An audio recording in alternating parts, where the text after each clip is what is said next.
AMD Overclock estimates are conservative, PCIe 5.0 validated just as 4.0 is released on X570 motherboards, and Navi GPUs to take the ultimate mid-range medal from the RTX 2070. I'm Matthew White, and this is the ER Podcast.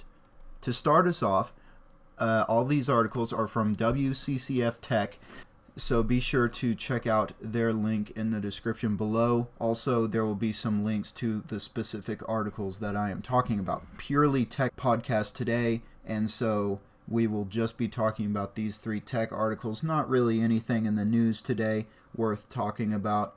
Again, you guys can just check that out yourselves. Don't need to hear me talking about it. Anyway, PCIe 5.0 from WCCFtech.com.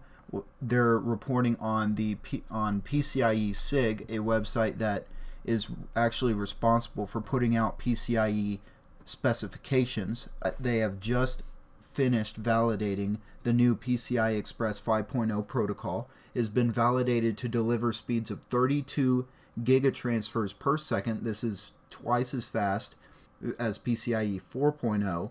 It has twice as much bandwidth. With link speeds are 128 gigatransfers per second with a times 16 link, and that will be very exceptional as well. The speeds are fantastic, and as you guys saw in PCIe 4.0, the amount of speeds that you can get on, say, that M.2 drive that Corsair launched just as Ryzen was announced and X570 was a thing.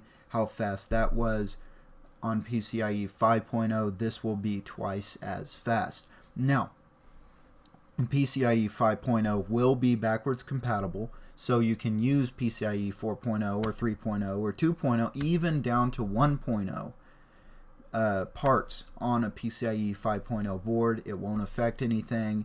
It'll be just as a PCIe 1.0 or 3.0 board would be. Now that article again can be checked out from the link in the description below if you guys want to look more into it. But the second article has a lot of good things in it.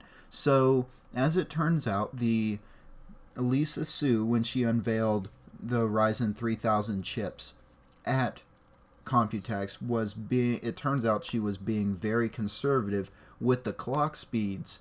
At least from this leak, she was being conservative with the clock speeds you can achieve on 7nm Ryzen.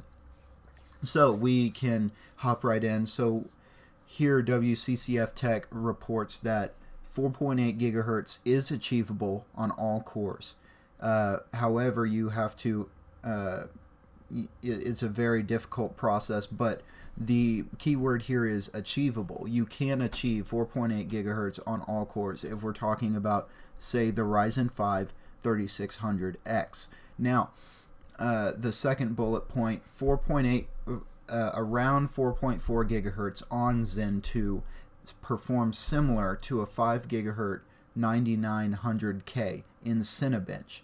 Now, the core question from this is how? How does this work? Because from a scientific standpoint, gigahertz is a measurement of instructions per clock.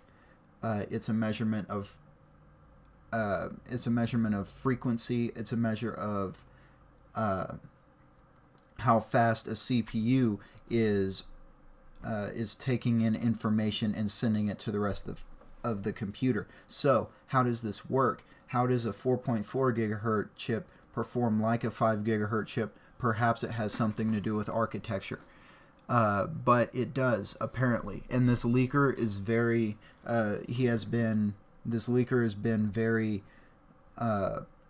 very dependable in the past, and it turns out that a lot of this might be true. Now, the next bullet point, 5 gigahertz is doable, but it is a challenge.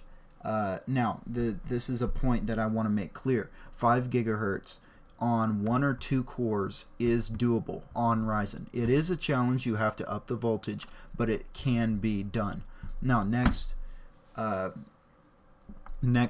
point, overclocking on any chip is faster on Ryzen 3000, meaning you can overclock and get better performance, better bang per clock, as it were, on Ryzen 3000 than you can any other chip. 5 gigahertz isn't infeasible, but it is very hard to do on 1 or 2 cores. Now, 5 gigahertz on all core is pretty much, you can't do that. Silicon lottery chips may come out, you can get 5 gigahertz on those chips, but as far as regular mainstream run-of-the-mill Ryzen 5 3600X, Ryzen 7 3800X or 3700X, 5 gigahertz all core, pretty much a no-go.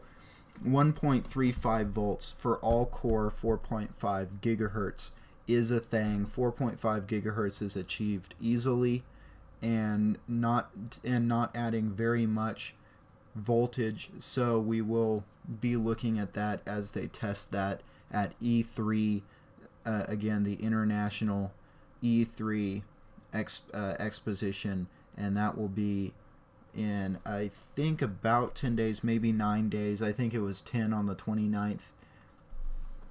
Let's see here. Nope, it is in 10 days, so it must be June 9th or something.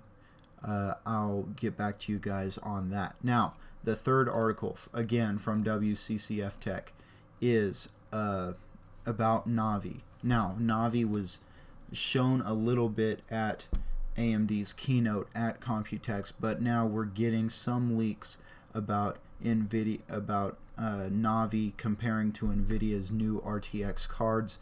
This one is comparing the AMD Radeon 5700, which has half the die size as a 2070, performing at 2070 level.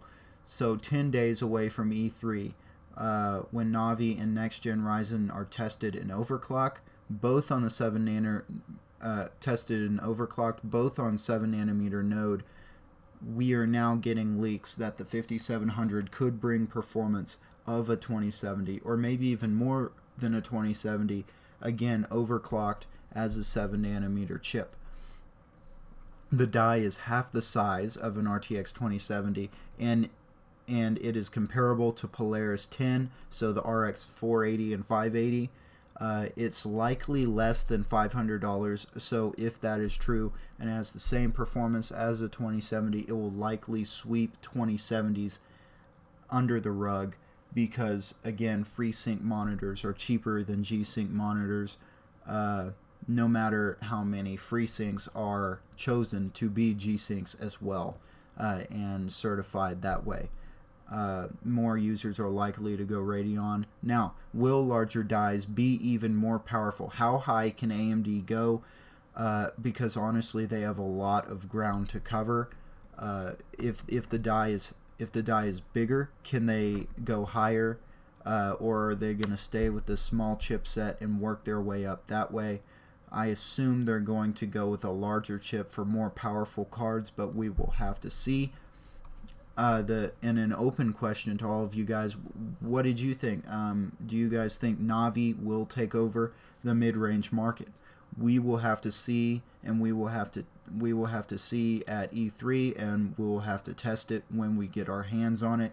But that's about it. That's all I have for you guys. So again, this was Matthew White with the ER Podcast, and again, you can see links for the articles down below. You'll see a link to the Everyday Republic in the description below, and I will see you in 2 days' time. We will be keeping up on all of the important mainstream political news and mainstream computer news as that develops.